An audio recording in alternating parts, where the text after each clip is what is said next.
Money isn't real. Doesn't matter. It only seems like it does. Through training camp, I see. Those are pretty damn good averages. Hi, Alex Himes here, and it's time to get it right. And it's time we get it right. Guys, we are back. This is Alex Himes with Get It Right. Thank you again for tuning in, ladies and gentlemen. And for today's episode, I decided to do a little throwback. We were rocking the classic champion gear circa 2019 mixed with the old school FUBU sport look. So shout out to Damon John and the FUBU brand because I picked this up on Poshmark, and God, let me tell you, I love how big it is. It's the oversized plush version, and man, it just looks sleek. It looks smooth. And come on, people, everyone loves vintage. And especially when you pick up something for 20 bucks on an app where you don't expect to really find something like this. But you know what isn't annoying? The fact that we now get to the point where NBA trade rumors start creeping up again.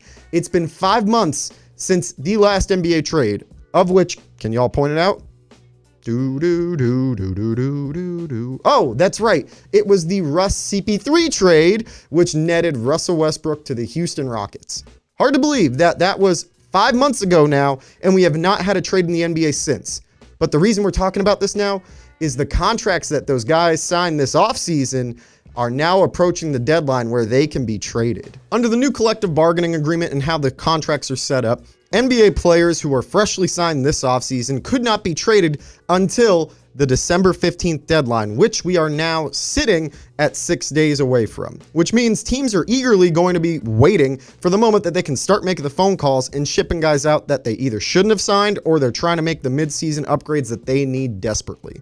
So we're going to go into a deep dive, a fantasy discussion, if you will, about NBA players and potential suitors for them. The NBA rumor mill has been going off the charts, especially because this deadline is approaching. So we're going to talk about a couple players who've been named mostly in the NBA rumor mill, as well as a couple trades I've put together that I think will win for both of these teams or multiple teams that were involved. So for the first candidate of these trade sweepstakes, we have to talk about the most obvious one, and that is, we're going to go with DeMar DeRozan. We're going to start there. DeMar DeRozan has been linked to being wanted to get out of San Antonio after DeMar DeRozan and the San Antonio Spurs look like they're on a rocky boat right now. DeRozan cleaned up his Instagram feed just a couple of weeks ago, deleting everything, citing a clean slate, a clean sweep, if you will.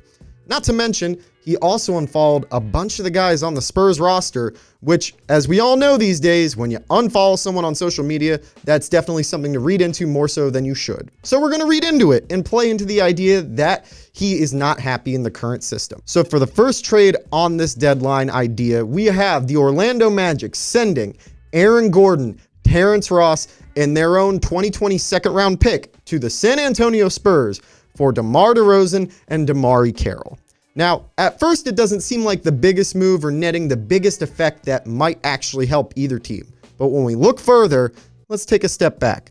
Orlando has wanted DeMar DeRozan. DeMar DeRozan is a scoring shooting guard that they could use heavily, considering their shooting guards, of which are Evan Fournier, Terrence Ross, and a couple other guys, aren't cutting it right now on the scoring load. So adding a guy who can be the perennial 18 to 22 point scorer that you put alongside guys like Markelle Fultz, Mo Bamba, and these young cats actually adds value. Not just value in terms of what he does on the stat sheet, but adding that veteran leadership, which Orlando, aside from DJ Augustine, really effing lacks. So you add DeRozan and you add DeMarre Carroll because Carroll adds a position that they need help filling, and that is the small forward position. A great defensive player who can play and get his touches during the game, can score, not necessarily the biggest scorer, but he's a great complement to adding DeRozan onto that roster with Fulton like the other young cats that I had mentioned. Now, for the San Antonio side of things, they move on from DeMar DeRozan, yes, which was basically 50 cents on the dollar for Kawhi Leonard. But they managed to net more out of him than they would having him on the roster. And that is, they get Aaron Gordon and Terrence Ross and a second-round pick. Terrence Ross, of course, like I had mentioned earlier, being the backup to DeRozan while he was with Toronto, serves the role as a good shooting guard scorer for the Spurs. He gives him a scoring punch that he can play alongside DeJounte Murray, LaMarcus Aldridge, and the man that they are going after intentionally, which is Aaron Gordon. Gordon cannot reach his potential in Orlando. With the coaching carousel that has occurred there during his short stint with Orlando, the man's growth has been stunted. And now, putting him on a team that genuinely wants him, can genuinely use him, playing alongside a guy like Aldridge who can tutor this guy and get him ready and groom him for what is the bigger role to come for him. And not to mention, the biggest fact is you have Greg Popovich coaching Aaron Gordon, a guy who was a perennial all-star, or viewed that way when he first came out and played for the Magic, and a guy who can now break through the glass ceiling that's been set by the Magic and reach the potential that he might still have. He's still young, he's still spry, he's a great stretch four that they can use to pair alongside Aldridge. The deal only makes sense because you add a guy who can do the scoring load and take over for what DeRozan's lacking and place him alongside LaMarcus Aldridge, making a mini Twin Towers combo for the Spurs. And not to mention, we already know how the Spurs like to acquire picks, and given that they're giving away DeMar DeRozan and DeMarre Carroll for, Aaron Gordon and Terrence Ross, the level of talent there isn't necessarily matched, so San Antonio gets to use something for their future on top of setting up for what future they might have coming. San Antonio wins this trade, in my opinion, just as the Orlando Magic win this trade. It's a 50-50 win that gives both teams the players that they need to start setting up for the future ahead. Now for the second trade that we're going after on the docket. The Raptors have been linked to wanting to add another center. As one of the men who have continued the reputation of Chris Humphries, of Lamar Odom, the next man up, Tristan Thompson, is looking to relocate. After getting the major deal from LeBron influencing the Cavaliers and then looking like he was maybe $5 worth of what they actually paid him, Tristan Thompson has been playing up to a greater level this season.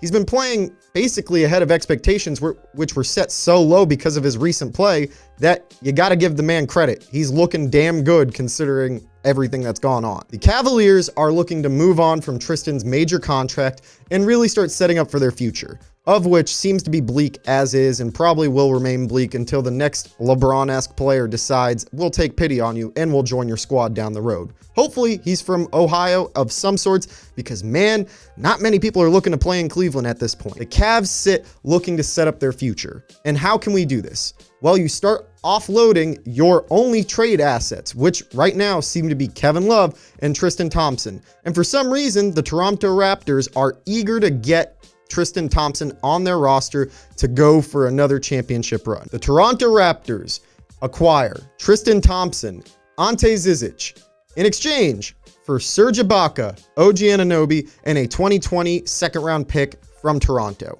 Hear me out. The Raptors get the center that they've been wanting to acquire in Tristan Thompson, as well as another serviceable backup in Ante Zizic, who was the one-time Celtic, so shout out to you, Ante, for making that IT trade for work. And for the Raptors, they get rid of Serge Ibaka's last remaining year on contract. They unfortunately have to give up OG Anunoby, and unfortunately had to give up a second-round pick. But given how the young core is really playing out of expectations, given that we saw Kawhi dip after this summer and we thought they were going to take a tumble, Siakam and Fred VanVleet have stepped up tremendously. Baby Drake and Spicy P are playing out of their minds, but they still need to add that other piece to really be in title contention with, the three big dogs in the East, which are the Bucks, the Sixers, and my Celtics. So the Raptors get Tristan Thompson. They put him alongside Marc Gasol. They put him alongside Spicy P and Fred VanVleet. They get the center that they want. I'm not necessarily for trading for Tristan Thompson, just given his value. And to be quite honest, when you go after Marc Gasol in last season's mid-trade deadline deal, you kind of expect them to be stable at center at the bare minimum. But from what it looks like, they're going to put Tristan at the 4, which to me is an interesting concept given the guy really doesn't have a jump shot, but he is athletic enough to play with the bigs of that type. I genuinely believe the Raptors win this deal. Ultimately, it is a good trade for both teams because you, like I said, get out of the Serge contract. You get capitalized value on OG Anunoby, and you give up a pick for a guy you think will help your system in a major way, and you get a serviceable big man to back up. The Raptors getting Tristan Thompson might be in the realm of reality, but another player might actually end up in Toronto. And now we're going to jump to the best part of this trade deadline special, and that is we have a 2-for-1 basically. we have 2 trades for a man that's been rumored to be in the sweepstakes every damn team wants to be a part of, or at least the contending teams, because he wants to be on a contender, and I don't blame him. At this point in his career, Kevin Love wants to get out of Cleveland. And I have a lot of respect for the man who re-signed after LeBron left and said, I'll still play here. But it's time to move on. And it's time for you to find a new home. And in my personal opinion, it's time for you to go on the title hunt rather than be a guy who just fizzles out on the end of his career and makes $100 million and doesn't get anything for it. So, Kevin Love sweepstakes. We have 2 wild trade scenarios. We did our service by checking these on the NBA trade machine on ESPN.com as well as TradeNBA.com, of which you can see on the screen now. Each trade is approved successful, some of which aren't successful solely because the December 15th trade deadline for these contracts to be tradable hasn't approached yet, but otherwise, viewed on multiple other networks, they have been approved. So, for the first trade, we are going with a trade that could have potentially happened a couple of years ago when the rumors of a potential Klay Thompson swap for Kevin Love was on the docket. But no, this time we're not getting rid of Klay. The Warriors are too smart to get rid of him. So what do? They utilize the one asset this year that's really been on the court and playing well for them, and that is the odd man out being D'Angelo Russell. D'Lo joined the Warriors on a trade from the Nets because of the Kevin Durant situation. We all knew that it wasn't going to work out necessarily having a 3-guard rotation of ball-dominant players being Klay Thompson, Steph Curry, and deloading. I love D'Angelo's game. He's gotten so much better over the years, and to be honest, this guy deserves to have his own team and be in the limelight somewhere. But being in Golden State, his time is numbered. Kevin Love to Golden State plus a 2nd-round pick in the 2020 draft from Cleveland for D'Angelo Russell and Willie Cauley-Stein. So hear me out. D'Lo comes in to Cleveland as the primary shooting guard. He can play alongside Darius Garland if they really want to, but really, he's there to take over the scoring load, of which they don't have at all. Given their recent beatdown by the Philadelphia 76ers, the only highlight was the Kevin Porter dunk, and yes, my favorite part of that whole thing was the players saying, "You down 1,000 points, what does this matter?" So, they add D'Angelo Russell in there, and not only that, they get a very, very serviceable big man in Willie Cauley-Stein who can run the court, who's a great big man to go down low and play with some of these big guys. Sure, he's not one of the most offensively solid guys, but he's a damn good defender and a good role dude to have on your roster. So when you add D'Lo and you add Willie Cauley-Stein, Cleveland gets a little better. But also on the Golden State side of things, they capitalize on the value of D'Angelo Russell right now. They get a 2nd-round pick, which Golden State at this point should start scarfing down the ability to get picks any which way they can. Not to mention, when these guys are healthy, think about this. You have Curry, Thompson, and Kevin Love in a starting lineup. Not to mention whatever players they go after in free agency this year, or whichever players they trade for, or whichever players they draft. The Warriors will have another big 3, mind you, with a Draymond Green who, at this point, don't know his value, but on a roster with those 3 guys, Draymond will play very well alongside Kevin Love. 2 passing, serviceable big men who can extend the floor and make Curry and Thompson's life that much easier. So Kevin Love to Golden State, we've heard these rumors before, and it makes sense. And right now, they have the ability to make it happen. Will they? I don't think it will. But that's because my next big Kevin Love trade scenario is exactly what I want. So, the second Kevin Love trade scenario is the wild card. And the reason I called it that is because it's a big one, people. So, we're going to go with the players and where we're going destination-wise first. You have Kevin Love and Stanley Johnson going to the Boston Celtics.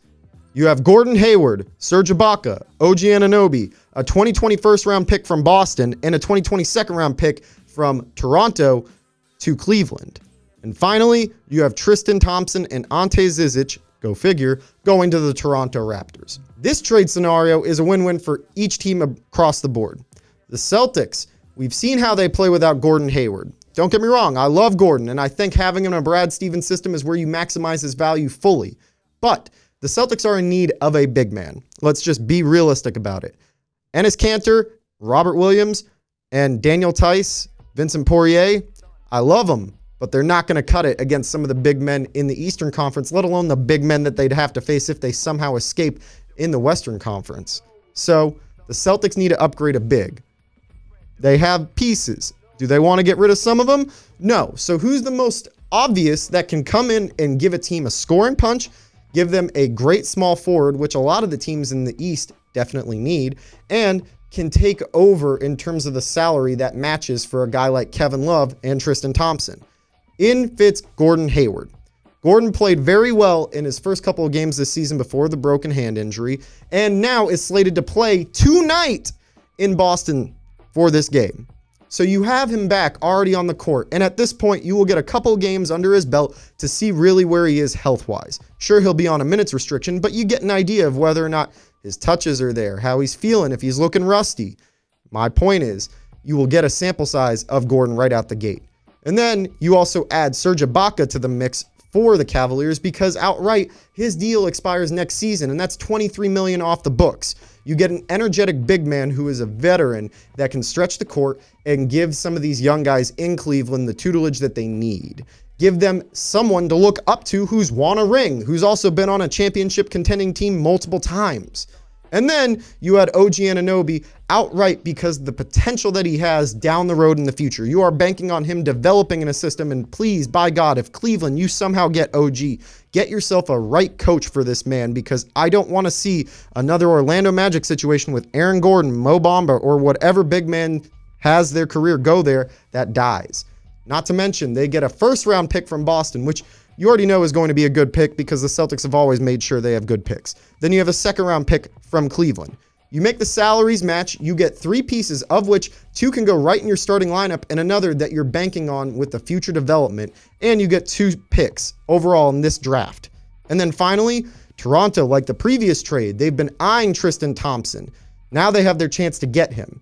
At what cost, though? They give away Serge Ibaka, they give away OG Anunoby, and a pick, and Stanley Johnson. So they shave salary while getting a guy that they've desperately wanted and have been linked to on their roster, and they get a serviceable big man as their backup. Out of all these trades, I like this one the most, but that's because I'm biased. The Celtics are involved, so I want to see them get Kevin Love. I've been a big fan of Kevin Love since his days with Minnesota. I've been a fan of his, wanting to get him to Boston for many years. He fits in perfectly with this system with Brad Stevens, playing alongside Kemba Walker, Tatum, Jaylen Brown, and whatever big man that you put alongside him is a must-see TV basketball team, people. This trade, I want to know. Let me know in the comments below. Do you like the Kevin Love to Golden State trade? Do you like the Kevin Love ending up in Boston trade? Do you like the Raptors getting Tristan Thompson aside from Kevin Love? And for the final one, do you like the concept of DeRozan escaping San Antonio for Orlando while Aaron Gordon escapes the living hell out of Orlando and manages to join a team with one of the best coaches we've ever seen? Guys, this has been Get It Right with Alex Himes. Thank you again for tuning in. Everyone, please don't forget to like and subscribe to this channel. I'm really putting in a lot of work here. And guys, also, check me out on social media at HymesLA. That's right, HYMESLA. And if you really like what we're doing here, you can catch us now on Spreaker.com. Catch us there, Get It Right, as well as on most social media networks and podcasting networks. Guys, this has been the latest episode of Get It Right, the NBA Trade Edition, as well as the most annoying player in the league. So guys, we'll catch you again next week. Have a good one. Money isn't real. Doesn't matter. It only seems like it does. Through training camp, I have to see. Those are pretty damn good averages. Hi, Alex Himes here, and it's time to get it right.